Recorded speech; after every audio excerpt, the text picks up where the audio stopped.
Welcome back to another episode of What the Fuck Are the Planets Doing Today? I'm your host, Brooke, and let's dive into the chart, shall we? So, we have the sun at 8 degrees of Aries, moving into that 9-degree point tomorrow.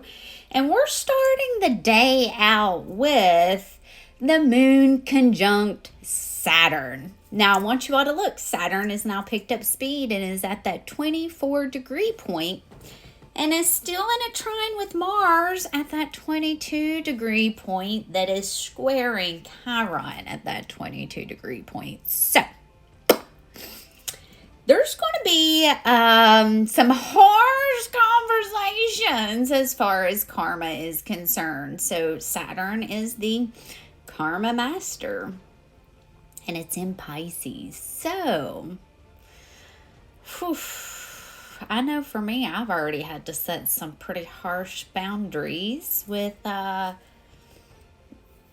people. So, should have known that the moon was conjunct Saturn first thing this morning. Hello. Okay, so as I mentioned yesterday, and even the day before, that as we start getting closer to this grand water trine that's going to be activated by the moon to keep an eye on the water, and there was a submarine off the coast of Egypt that exploded. Okay, that happened.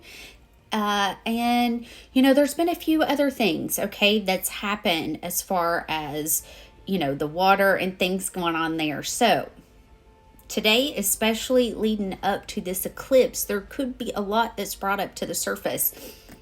Tomorrow, I will be holding my Aries Eclipse Healing Circle at 7 p.m. Eastern Time Zone. So if you want to join, please sign up under the events tab on my website, 12thhousequeenbee.com. Okay, so now we still have Venus conjunct Neptune. So this is where the past is coming back around and it's looking all bright and shiny and like this is the best thing ever. Okay? And it really may not be at all. It kind of reminds me of buying a used car and them making it really, really, really pretty so it looks really, really good and it being a piece of shit. To me, that's that Venus and Neptune conjunction, especially Venus retrograde, okay? This is the past coming back around to see, have you learned the lesson? And that was kind of like where my little Saturn conversation had to come into play because, we'll not go into details, but anywho, my point got across. So, we have Mercury that has now retrograde back to 1 degree of Aries, still in that trine with Juno, and is working out of that sextile with Pluto. And as you can see, Lilith is now at 23 degrees of Libra, working into that trine with Jupiter. So there's been a lot brought up to the surface, okay? There has been a lot. Now, if you go back and look at some of the things that have been uncovered by Doge, you can see Lilith is bringing a lot of that to the surface. And after this eclipse, okay, because we're in this full moon lunation cycle, eclipse cycle, okay, because there's things that's being eclipsed out. And because we're on this Virgo and Pisces axis, right? The last eclipse was in Virgo, okay?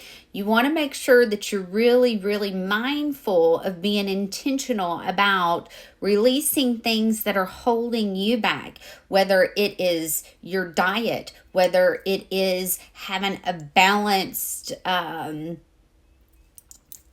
being, and what you consume on social media versus getting and being productive with things that you do outside of that, right? Whether it is taking care of all your personal needs, because Virgo is that personal energy of that day-to-day basis, right?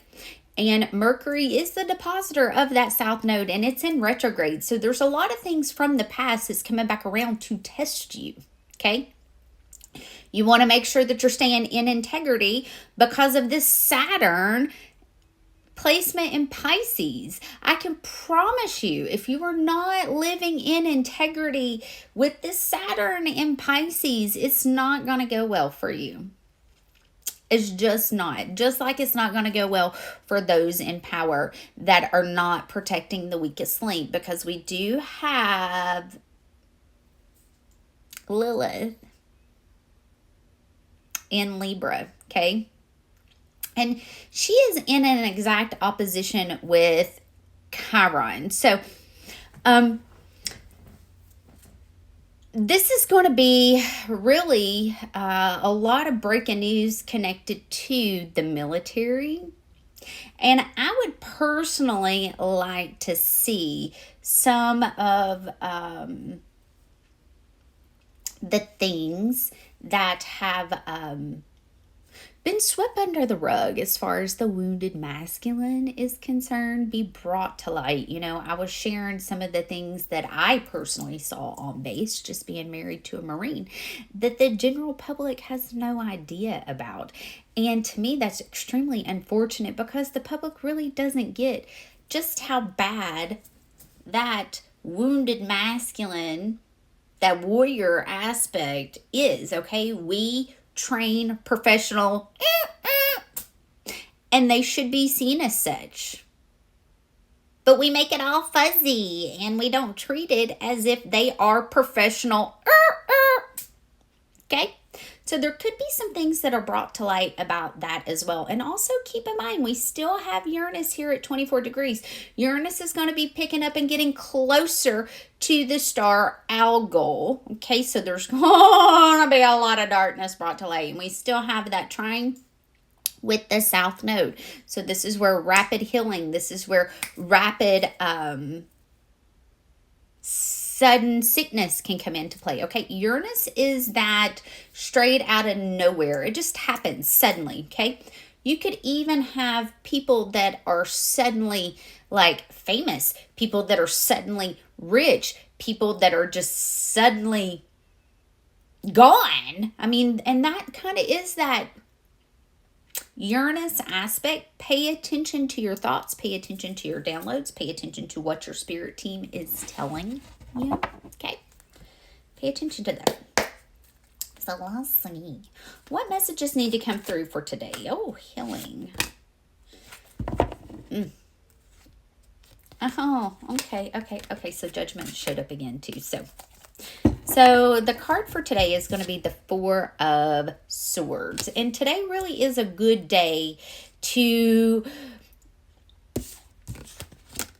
and I get the Two of Pentacles with the Moon card. So this feels like today is really a good day to find balance in healing, but also nurturing your shadow, being honest with your shadow, what's working with your shadow aspects and what's not working with your shadow aspects. Is there things that you might need to bring into balance that you're not seeing correctly as far as your healing journey goes? Okay, this is going to be that Uranus aspect,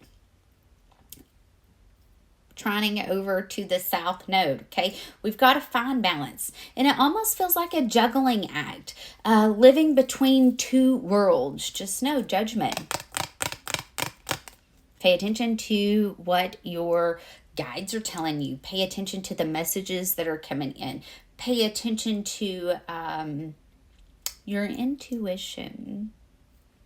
And this can almost feel like going against your intuition, right? Fighting with what is being told internally versus what feels good, okay? And this is also a great time to rest. This is not the time to be manifesting because we are in eclipse season.